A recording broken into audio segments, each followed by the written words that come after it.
आराध्य देव के चरणों में वंदन। आदरणीय स्वामी जी, उपस्थित भाई तथा बहन, प्रतिक्रमण सूत्र का हमारा मीनिंग चल रहा है। तो प्रतिक्रमण सूत्र के अंतर्गत आज हम अरहंतो महादेवो इस पार्टी का हम मीनिंग करेंगे।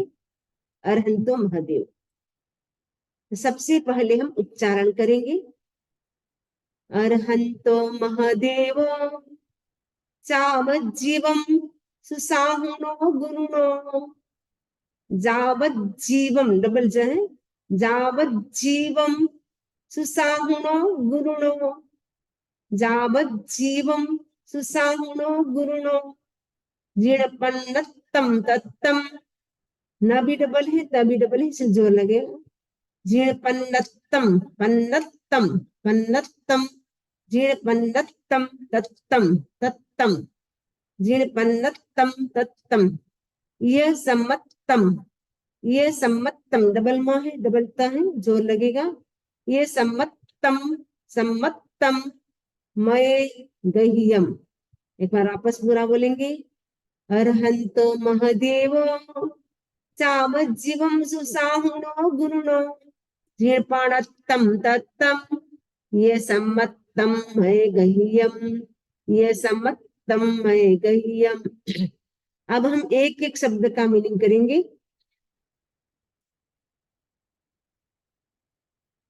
अरहंतो महादेवो, अरहंतो यानी अरिहंत, महादेवो यानी मह यानी मेरे, देवो यानी देव है। अरिहंत मेरे देव हैं। जावत जीवम, जावत जीव यानी लाइफ लॉन्ग, जाओ जीवन लाइफ लॉन्ग, जीवन पर्यंत। सुसाहुनो गुरुणो, सुसाहुन यानी शुद्ध साधु मेरे गुरु हैं। अरिहंत मेरे देव हैं और लाइफ लॉन्ग शुद्ध साधु मेरे गुरु हैं। जीण पाणत्तम तत्तम, जीण पाणत्तम यानी जिन प्रज्ञप्त, तत्तम यानी तत्व यानी धर्म, जिन प्रज्ञप्त धर्म यानी जिन्हें सिर्फ भगवान ने जो धर्म कहा है। ये सम्मत्तम, ये सम्मत यानी ये सम्यक, रोंग लिखा हुआ सम्मत, ये सम्यक्त्व। मैं गह्यम, मैंने मेरे द्वारा, गह्यम गृहित है, ये सम्यक मेरे द्वारा गृहित है। तो इसमें बताया है कि अरिहंत मेरे क्या है, देव है। शुद्ध साधु मेरे गुरु हैं। जिन प्रज्ञप्त धर्म, इस सम्यक को मैंने स्वीकार किया, गृहित किया नहीं, स्वीकार किया है, एक्सेप्ट किया है। अब हम डिटेल में समझेंगे। देव मेरे दिव्य अरहन, श्रेष्ठ सारे लोक में। साधनाधन साधु मेरे, सुगुरुपथ आलोक में। धर्म वह जो साधना पथ, केवली उपदिष्ट है। आत्मनिष्ठा मय अमल, सम्यक मुझको इष्ट है। जैन दर्शन में, जैन दर्शन में सम्यक्त्व का महत्वपूर्ण स्थान। सम्यक्त्व प्रथम सीढ़ी है, प्रथम स्टेप है। सम्यक्त्व प्राप्त करने के बाद जीव श्योर मोक्ष जाता है। सम्यक्त्व धर्म का प्रारंभ बिंदु है। जब तक सम्यक्त्व की प्राप्ति नहीं होती है, तब तक धर्म मात्र एक्सरसाइज होता है, उससे उतना बेनिफिट नहीं होता है। सम्यक्त्व क्या है? सम्यक्त्व यानी right perception, right understanding, right approach. हमारी जो सही समझ है, सही श्रद्धा है, वही सम्यक्त्व है। सम्यक्त्व यानी नौ तत्वों पर श्रद्धा, देव गुरु धर्म के प्रति अटूट श्रद्धा जिस जीव को सम्यक प्राप्त होता है उसकी आत्मा जागृत हो जाती है। और सम्यक प्राप्त होने के बाद पाप कर्म का बंध भी कम होता है। एक मिथ्यात्वी जीव होता है उसे पाप कर्म का बंध अधिक होता है और सम्यक जीव को पाप कर्म का बंध कम होता है। सम्यक्त्व एक ऐसा आरक्षण पत्र है जिसको प्राप्त करने के बाद जीव अर्ध पुद्गल परावर्तन में अवश्य ही मोक्ष जाता है। और सम्यक्त्व प्राप्त करने के बाद जीव नरक गति में नहीं जाता है, तिरंज गति में भी नहीं जाता है, निगोद में भी नहीं जाता है और व्यंतर ज्योतिष्क भवनपति देव भी नहीं बनता है, मनुष्य में भी नपुंसक नहीं बनता है, स्त्री भी नहीं बनती है। इन 7 बातों का बंध सम्यक्त्व के साथ नहीं होता है। ये अगर सम्यक्त्व प्राप्त हो गया ये 7 बातें नहीं होगी। तो सम्यक्त्व का कितना बड़ा बेनिफिट है। सम्यक्त्व अगर नहीं है तो सम्यक चारित्र और सम्यक ज्ञान भी नहीं हो सकता है। सम्यक ज्ञान और सम्यक चारित्र भी कब होता है? जब जीव के पास सम्यक्त्व होता है। सम्यक्त्व चारित्र के बिना हो सकता है लेकिन चारित्र है वो सम्यक्त्व के बिना नहीं हो सकता है। यदि सम्यक्त्व है तभी हमारे चारित्र होता है, व्रत प्रचखान होता है। सम्यक्त्व के बिना वो भी नहीं होता है।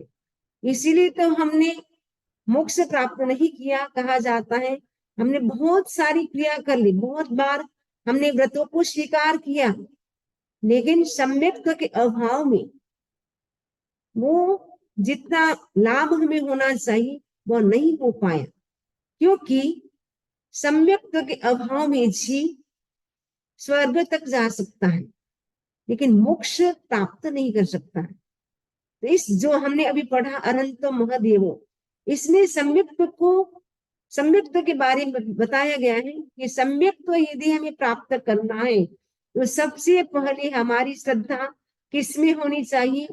अरहंतो महादेवो, अरिहंत मेरे देव है। यह एकदम दृढ़ श्रद्धा होनी चाहिए, विश्वास होना चाहिए। क्योंकि कोई भी हम काम करते हैं विश्वास होता है तब वो काम होता है। आप मेडिसिन भी लेते हैं तो डॉक्टर के प्रति आपका विश्वास है, फेथ है, तब आप मेडिसिन को ग्रहण करते। सपोज आप फ्लाइट से यात्रा करते हैं तो आपको जो फ्लाइट चलाने वाला होता है उनके प्रति आपको विश्वास होता है, इसलिए आप आराम से निश्चिंत होकर के बैठते हैं। कोई भी काम होता है जब हमारे विश्वास होता है तब होता है। वैसे ही सम्यक्त्व भी कब होता है? जब हमारा विश्वास, हमारी श्रद्धा, हमारा फेथ किसके प्रति होता है? देव गुरु धर्म के प्रति। तो देव हमारे कौन है? अरहंतो महादेव, अरिहंत में हमारे देव हैं। अरिहंत कौन होते हैं?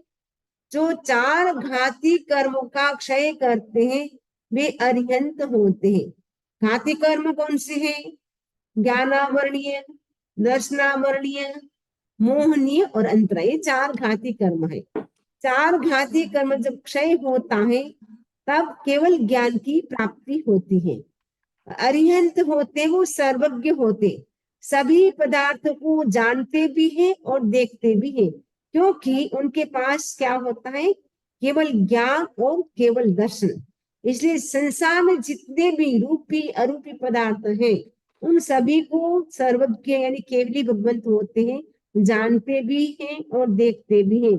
अरिहंत कौन होते हैं? जो घाती कर्म का क्षय करते हैं वो अरिहंत होते हैं। जो सभी पदार्थों को जानते भी हैं देखते भी हैं वो अरिहंत होते हैं। जिन्होंने राग द्वेष को खत्म कर दिया, राग द्वेष की जो सीड थे, बीज थे, उनको जड़ से ही डिस्ट्रॉय कर दिया, समाप्त कर दिया। अरिहंत वे होते हैं जो राग द्वेष को समाप्त करते हैं। आत्मा की अनुभूति करते, आत्मा का साक्षात्कार करते हैं। और अरिहंत स्वयं तारते हैं, दूसरों को भी तारते हैं। अरिहंत भगवान जो हमें मार्ग दिखाते हैं, उनके उपदेशों को हम धारण करते हैं। अरिहंत हमारे क्या है, देव हैं। और वो ऐसे देव हैं तो यथार्थवादी है। यथार्थवादी है नहीं, आप तो पुरुष है। जो आप तो पुरुष होते हैं, वो जो जानते हैं वही कहते, जो कहते वही जानते हैं। उनमें कोई भी फर्क नहीं होता है, क्योंकि उनके अंदर राग द्वेष के जो बीज थे वो खत्म हो गए। इसीलिए उनको किसी के प्रति राग भी नहीं होता है, द्वेष भी नहीं होता है। इसलिए वो जो भी कहेंगे वो राइट कहते हैं, रॉन्ग कभी भी वो नहीं कहते हैं। अरिहंत हमारे क्या है, देव हैं। अरिहंत के प्रति हमारी श्रद्धा होनी चाहिए, क्योंकि अरिहंत के अंदर 4 गुण प्रकट होते हैं। 4 घाती कर्म का नाश किया तो 4 गुण प्राप्त हो गए, अनंत ज्ञान, अनंत दर्शन, अनंत चारित्र और अनंत शक्ति। ये 4 गुण उनके भीतर प्रकट हो गए।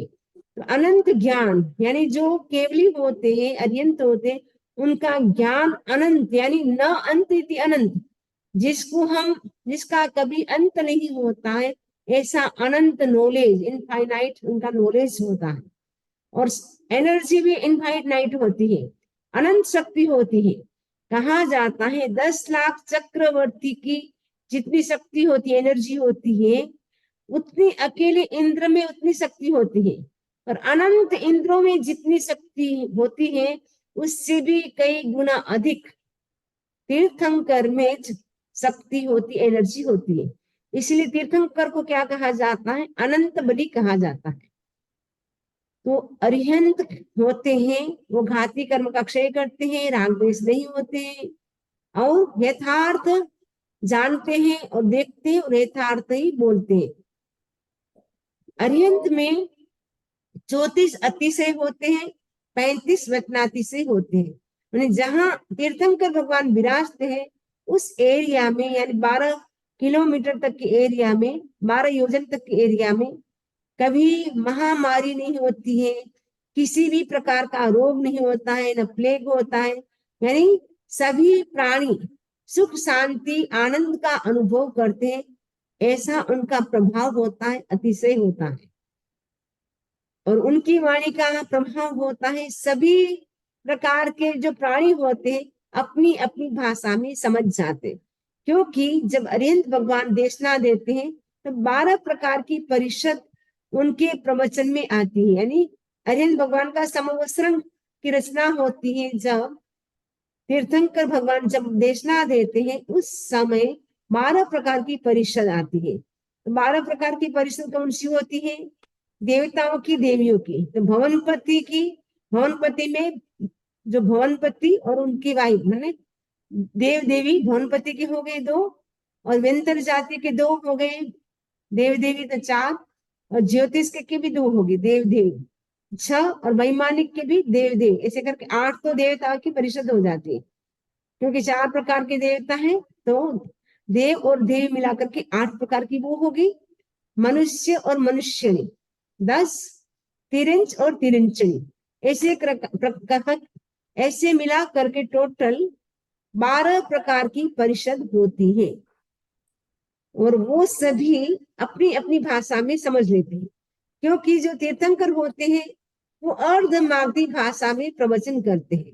यानी मागधी, जो मागधी तो मगध देश में बोली जाती थी, तो मागधी, लेकिन जो तीर्थंकर होते हैं अर्ध मागधी भाषा में वो प्रवचन करते हैं, प्राकृत लैंग्वेज में वो बोलते हैं।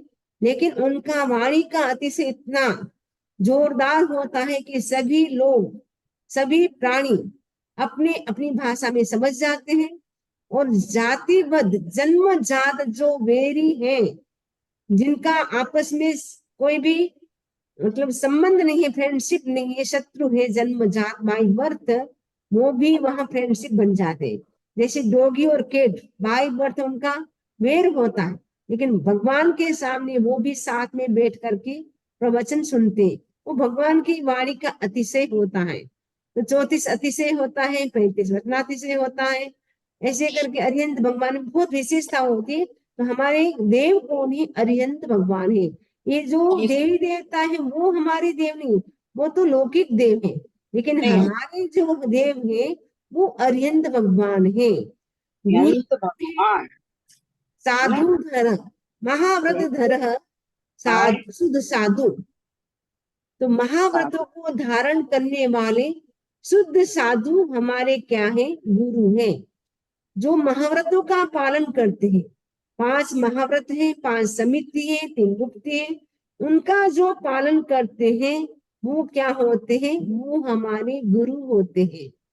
गुरु क्या करते हैं? जो तीर्थंकरों ने कहा, तीर्थंकर क्या करते हैं? सूत्र के रूप में बोलते हैं, तीर्थंकर भाषा बोलते हैं, देशना देते हैं, गणधर उनकी वाणी को गूंथते हैं। तो गुरु का काम क्या होता है? तीर्थंकरों ने जो उपदेश दिया है उनको आगे बढ़ाते हैं, यानी जिन शासन की प्रभावना करने में गुरु का बड़ा योगदान होता है। तो गुरु कौन होते हैं? जो निर्ग्रंथ होते हैं। गुरु के भीतर भी किसी भी प्रकार की राग द्वेष की ग्रंथि नहीं होती है।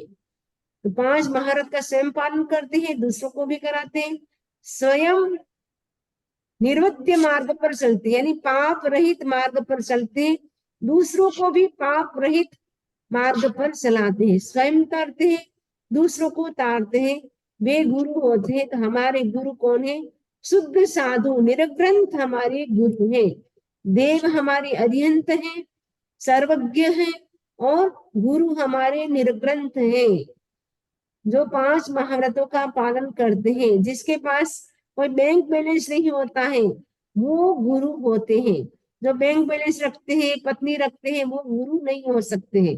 जो पापकारी प्रवृत्ति करते हैं, स्वयं डूबते हैं, दूसरे को डुबाते हैं, ऐसे गुरु नहीं हो सकते हैं। गुरु कौन होते हैं? जो 5 महाव्रतों का पालन करे।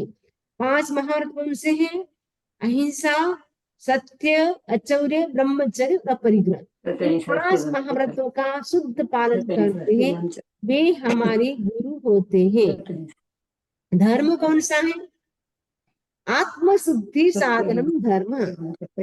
धर्म वही जिससे हमारी आत्मा की शुद्धि होती हो, प्योरिटी होती हो, वही हमारा धर्म है। जिस धर्म को करने से पाप का बंधन होता हो वो धर्म नहीं है। धर्म करने से आत्मा की शुद्धि होती है। तो देव, गुरु और धर्म के प्रति हमारी अटूट आस्था होती है, तो हमें क्या होता है? सम्यक्त्व की प्राप्ति होती है। तो सम्यक्त्व की प्राप्ति के लिए देव, गुरु, धर्म के प्रति हमारा अटूट श्रद्धा, अटूट आस्था, फेथ होना चाहिए, स्ट्रॉन्ग फेथ होना चाहिए, तब हमें सम्यक्त्व की प्राप्ति होती है। तो सम्यक्त्व प्राप्ति में बाधक कौन है? शंका, कांक्षा, विचिकित्सा, परपासन प्रशंसा, परपासन परिचय, ये सम्यक्त्व के अतिचार माने गए। जब तक ये रहते हैं तब तक हमें सम्यक्त्व की प्राप्ति नहीं होती है। शंका यानी डाउट करना, भगवान ने कहा है वो राइट है या रोंग है पता नहीं, भगवान ने तो कह दिया लेकिन कौन जाने किसने कहा है, कैसे हम मान सकते हैं? हम तो कोई देखते नहीं है, क्योंकि भगवान ने तो कहा है कि एक सुई की नोक पर टिके उतने से जमी कंद के टुकड़े में, आलू के टुकड़े में अनंत जीव होते हैं, भगवान ने कहा है। लेकिन हमारा फेथ नहीं होता है, हम बोलते पता नहीं, कौन जाने किसने देखा है। हम क्या करते हैं? भगवान की वाणी के विरुद्ध बोल देते हैं, शंका कर लेते हैं, ऐसा क्या हो सकता है? तो डाउट जब होता है मन में तो क्या होता है? हमारा सम्यक्त्व सुरक्षित नहीं रह सकता है। तो सम्यक्त्व को सुरक्षित रखने के लिए हमें किसी भी प्रकार का डाउट नहीं करना है। आचार्य भिक्षु ने बहुत अच्छा समाधान दिया। यदि आपको कोई शंका है, डाउट है, आप प्रश्न करें और उस समाधान गुरु से ले। समाधान आपने गुरु से ले लिया, फिर भी आपको वो मीनिंग आपको जम नहीं रहा है, आपके दिमाग में वो सेट नहीं हो रहा है, तो क्या बोले? केवली गम्य, केवली जाने। गुरु ने हमें समाधान दे दिया फिर भी हमें समझ में नहीं आ रहा, तो हमें क्या बोलना चाहिए? केवली गम्य, केवली जाने, हमें पता नहीं है। लेकिन हमें शंका नहीं रखनी चाहिए, क्योंकि शंका रखने से भी हमारा सम्यक्त्व है वो सुरक्षित नहीं रह सकता है। दूसरा है कांक्षा। कांक्षा यानी कुमत की इच्छा करना, यानी सर्वज्ञ भगवान ने जो कहा है उसके विपरीत जो धर्म है, जिसमें राग द्वेष है, उन लोगों ने जो कहा है उनका धर्म अच्छा मानना। देखो वहां तो कितना अच्छा एंजॉय करते हैं, डांस करते हैं, कितना अच्छा है। मत त्याग पछखान किसी भी प्रकार का नहीं होता है। अपना धर्म तो कैसा है, ये त्याग करो, ये नहीं खाना, वो नहीं खाना। तो इस प्रकार हम क्या करते हैं, दूसरे के धर्म की इच्छा करते हैं, तो भी हमारा सम्यक्त्व है सुरक्षित नहीं रह सकता है। तो सम्यक्त्व को सुरक्षित रखने के लिए हमें क्या करना है, किसी भी धर्म की इच्छा नहीं करना है। बस भगवान ने जो कहा है, सर्वज्ञ भगवान ने कहा है, वही हमारा धर्म है। ये जो भगवान ने कहा है, तमेव सत्यम निसंकम जिणेहिम पवे इयम, जो जिनेश्वर भगवान ने कहा है वही सत्य है, वही निसंक है, यानी इसमें किसी भी प्रकार का डाउट करने योग्य नहीं है। पहला है शंका करने से हमारा सम्यक्त चला जाता है। दूसरा है विचिकित्सा, यानी शंका, कांक्षा, दूसरा है कांक्षा। कांक्षा यानी दूसरे के धर्म की इच्छा करने से हमारा सम्यक्त चला जाता है। तीसरा है विचिकित्सा। विचिकित्सा यानी मन में ऐसी डाउट होता है, हम इतना स्वाध्याय करते हैं, उपवास करते हैं, सामायिक करते हैं, प्रतिक्रमण करते हैं, क्या हमें उसका लाभ होगा, क्या बेनिफिट मिलेगा, बता नहीं मिलेगा या नहीं मिलेगा। इस प्रकार का मन में विचिकित्सा आती है, शंका होती है, हम जो धर्म कर रहे हैं उसका फल हमें मिलेगा या नहीं मिलेगा। वो यदि भाव हमें आता है, इसका मतलब है हमारा सम्यक सुरक्षित नहीं है। क्योंकि जो हम धर्म करते हैं, धार्मिक अनुष्ठान करते हैं, उसकी क्रिया कभी भी निष्फल नहीं जाती। अभी नहीं मिले तो कभी भी वो मिलेगी। जो शुभ कार्य किया है उसका बेनिफिट अवश्य ही मिलेगा। इसलिए हमें किसी भी प्रकार का डाउट नहीं करना चाहिए। पहला शंका, दूसरा कांक्षा, तीसरा विचिकित्सा, चौथा है पर पासन प्रशंसा, पर पासन परिचय, पांचवा हो गया परिचय। तो दूसरों का जो मत है, पर पासन यानी दूसरों का जो मत है, दूसरों का जो धर्म है, उनका क्या करना, परिचय करना, प्रशंसा करना, उनके परिचय भी कम करना उन लोगों का, और उनकी प्रशंसा भी कम करना। हम तो क्या करते हैं, दूसरों की प्रशंसा करते, वाह कितना अच्छा धर्म है इनका, हमारा तो कुछ भी नहीं है। तो दूसरे धर्म की अगर हम प्रशंसा करते, इसका मतलब है अभी तक सम्यक तो प्रकट नहीं हुआ है। सम्यक तो अगर है और हम दूसरे के धर्म की तारीफ करते हैं, उनका परिचय करते हैं, तो हमारा सम्यक तो है वो सुरक्षित नहीं रह सकता है। तो सम्यक्त्व को सुरक्षित रखना जरूरी है, क्योंकि सम्यक्त्व के बिना जो भी क्रिया करते हैं वो सार्थक नहीं होती है। क्योंकि सम्यक्त्व क्या है, एक प्रकार का एक अंक के समान है। यदि 0 0 है और एक अंक न हो, उसका कोई वैल्यू नहीं। वैसे ही सम्यक्त्व नहीं है, आप कितना ही धार्मिक क्रिया करो उसका कोई वैल्यू नहीं। यदि सम्यक्त्व के साथ हम जो भी धार्मिक अनुष्ठान करते हैं उसका वैल्यू है वो बढ़ जाता है। इसलिए हमारा सम्यक्त्व कैसे सुरक्षित रहे, उसके लिए हमें क्या करना है, अपने आप के प्रति जागरूक रहना है। हमारा सम्यक्त्व है कहीं चला न जाए, क्योंकि क्षोभसम सम्यक तो होता है, वो कितनी बार आता है, कितनी बार चला जाता है। कहा जाता है पूरी लाइफ में लगभग 900 टाइम, 900 बार शायद बसमिक सम्यक तो आता है और चला जाता, आया गया। थोड़ा सा हमारे मन में डाउट हो गया या दूसरे धर्म के प्रति हमारा आकर्षण बढ़ गया, अपने भगवान ने जो कहा है उसके प्रति हमारी अश्रद्धा हो गई, तो हमारा सम्यक तो चला जाता है।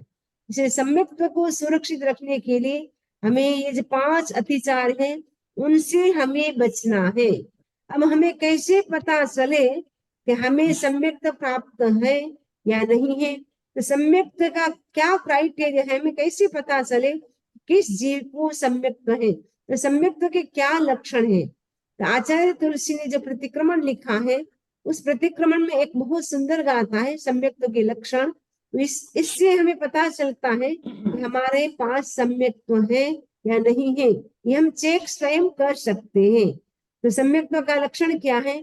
शांत है आवेग सारे, शांति मन में व्याप्त है, व्यापक है, मुक्त होने की हृदय में प्रेरणा पर्याप्त है, प्रेरणा पर्याप्त है, वृत्ति में वैराग्य, अंतर्भाव में करुणा विमल, अटल आस्था, ये सभी सम्यक्त्व के लक्षण समझ। तो शांत है आवेग सारे, पहला लक्षण क्या है? शांत है आवेग सारे, हमारे सारे आवेश और आवेग शांत है, यानी हमारे सामने कैसी भी परिस्थिति आ जाए हमारा मन विचलित नहीं होता है, इसका मतलब है सम्यक्त है। शांत है आवेश और आवेग, यानी गुस्सा भी हमारा शांत है और आवेश भी शांत है और साथ साथ में आवेग भी शांत है, इसका मतलब है हम सम्यक दर्शी हैं। शांत है आवेग सारे, शांति मन में व्याप्त है। मन में यदि शांति बनी रहती है एनी टाइम, कोई डिप्रेशन नहीं, कोई फ्रस्ट्रेशन नहीं, कोई टेंशन नहीं, एकदम पीसफुल दिमाग रहता है, इसका मतलब है हमारे पास सम्यक्त्व है। शांत है आवेग सारे, शांति मन में व्याप्त है, वृत्ति में वैराग्य। तीसरा है यदि हमारे अंदर वैराग्य है, इसका मतलब है, वैराग्य का मतलब है आपके अंदर संसार के प्रति अरुचि है, यानी आपको संसार के कार्य हैं वो अच्छे नहीं लगते हैं, आपको अच्छा क्या लगता है? धार्मिक अनुष्ठान करना, सामायिक करना, स्वाध्याय करना, माला जप करना, वो सब अच्छा लगता है। इतना वैराग्य है, पाप भीरुता है, इसका मतलब क्या है? सम्यक्त्व है। जो सम्यक भी होता है उनके अंदर पाप भीरुता होती है, और मुक्त होने की हृदय में प्रेरणा पर्याप्त है। और मुक्त होने की यानी वो सोचता है कि कब मेरा मोक्ष हो, कब मैं जन्म मरण से मुक्त बनूं, कब मैं सभी प्रकार के कर्मों के बंधनों से मुक्त बनूं, ये उनके मन में इच्छा रहती है। इच्छा करने से भी जीव जल्दी मोक्ष जाता है। मुक्त होने की हृदय में प्रेरणा पर्याप्त है, तो मोक्ष जाने की इच्छा उनके हृदय में एनी टाइम बनी रहती है। उनको संसार के काम करता है लेकिन उनको अच्छा नहीं लगता है, बस एक ही चिंतन रहता, कब मैं आरंभ समारंभ परिग्रह के बंधनों से मुक्त बनूं, कर्मों के बंधनों से मुक्त बनूं। और जो कर्म बंधन के 5 कारण है, मिथ्यात्व, अव्रत, प्रमाद, कसाय और योग, इनको मैं कैसे समाप्त करूं, यह इनके मन में भावना रहती है। तो सम्यक्त्व का लक्षण चौथा हो गया, पहला था शांत है आवेग सारे, दूसरा है शांति मन में व्याप्त है, तीसरा है मोक्ष जाने की हृदय में बहुत ज्यादा प्रेरणा इच्छा है, और चौथा है वृत्ति में वैराग्य, यानी व्यवहार में क्या है? वैराग्य है। अंतर्भाव में करुणा अमल, पांचवा है करुणा, यानी दया के भाव है, कोमलता के भाव है। यदि करुणा है, दया के भाव, इसका मतलब है हमारे पास सम्यक्त्व सुरक्षित है। अटल आस्था, ये सभी सम्यक्त्व के लक्षण संबंध। और अटल आस्था है, आस्था किसके प्रति है? देव गुरु धर्म के प्रति अटूट आस्था है, इसका मतलब है हमारे पास सम्यक्त्व है। ये सम्यक्त्व के 5 लक्षण बताए गए हैं, संवेग, निर्वेद, अनुकंपा, आस्तिक्य, ये 5 लक्षण है। तो क्रोध शांत है, आवेगावेश शांत है, मन में एवरी मोमेंट शांति रहती है, मोक्ष की निरंतर इच्छा बनी रहती है। जैसे पनिहारिन होती है, सब काम, जैसे पनिहारिन होती है पानी भरने के लिए जाती है, सिर के ऊपर उनके जो घड़ा होता है और अपनी सहेलियों के साथ बातें भी करती जाती है, लेकिन उनका ध्यान कहाँ होता है? घड़े के ऊपर रहता है। वैसे ही जो सम्यक भी होता है वो संसार में रहता है, लेकिन उनका ध्यान आत्मा के ऊपर रहता है। वो सोचता रहता है कहीं मेरे पाप कर्म का बंधन तो नहीं हो रहा है, आत्मा कर्मों से भारी तो नहीं हो रही है, क्योंकि शरीर का वजन बढ़ जाता तो हमें चिंता होती है। वैसे सम्यक दर्शी क्या होते हैं? आत्मा कर्मों से भारी होती है, उसकी उनको चिंता होती, ये मेरी आत्मा है, कर्मों से भारी नहीं होनी चाहिए। तो सम्यक जीव होता है वो निरंतर पाप से डरता रहता है, इसलिए उनके पाप कर्म का बंध कम होता है और कर्मों की निद्रा अधिक होती है। सम्यक जीव के एक श्वासोश्वास में जितनी कर्मों की निद्रा होती है, मिथ्यात्व जीव 6 महीना तक तपस्या करे तो भी उतनी निद्रा नहीं होती। एक श्वासोश्वास में सम्यक जीव जितनी निद्रा करता है, मिथ्यात्व जीव 6 महीने तक भी कंटिन्यू तपस्या करता रहे तो भी कर्मों की निद्रा नहीं होती है उतनी, क्योंकि मिथ्यात्व दशा में अकाम निर्जरा होती है, सकाम निर्जरा नहीं होती। सम्यक के ही सकाम निर्जरा होती है, सम्यक के बिना अकाम निर्जरा होती है। अकाम निर्जरा से धीरे धीरे धीरे करके स्वर्ग तक वो जा सकता है, लेकिन वो मोक्ष नहीं जा सकता है। तो ये हमने इस प्रतिक्रमण की पार्टी में सम्यक्त्व का महत्व जाना कि सम्यक्त्व यदि हमारे पास है तो हमारा मोक्ष श्योर है, सम्यक्त्व नहीं है तो मोक्ष जाने में हमारे डिले हो सकता है। इसीलिए हमें पुरुषार्थ करना है कि सम्यक्त्व हमें कैसे प्राप्त हो। उसके लिए हमारी फेथ, हमारी आस्था देव गुरु धर्म के प्रति अटूट रहनी चाहिए। कभी भी हमें शंका नहीं करना है, दूसरों के मत की इच्छा नहीं करना है, उनका परिचय भी नहीं करना है, उनकी तारीफ भी नहीं करना है। यदि हम वो भी करते उससे भी हमारा सम्यक्त्व है वो भी चला जा सकता है। तो हमारा सम्यक्त्व रत्न है एक प्रकार का। तो आपके पास डायमंड होता तो आप कितनी सुरक्षा रखते हैं, तो सम्यक्त्व रूपी रत्न की भी हम सुरक्षा करें जिससे हमारा मोक्ष हो सकता है। बाकी आप सब कुछ करते हैं सम्यक्त्व के बिना, उससे उतना फायदा नहीं होता है। तो जैन धर्म की प्रथम सीढ़ी, प्रथम सोपान है सम्यक्त्व। सम्यक्त्व आने के बाद ही साधना शुरू होती है। सम्यक्त्व के अभाव में जो साधना करते हैं उसका लाभ नहीं होता है।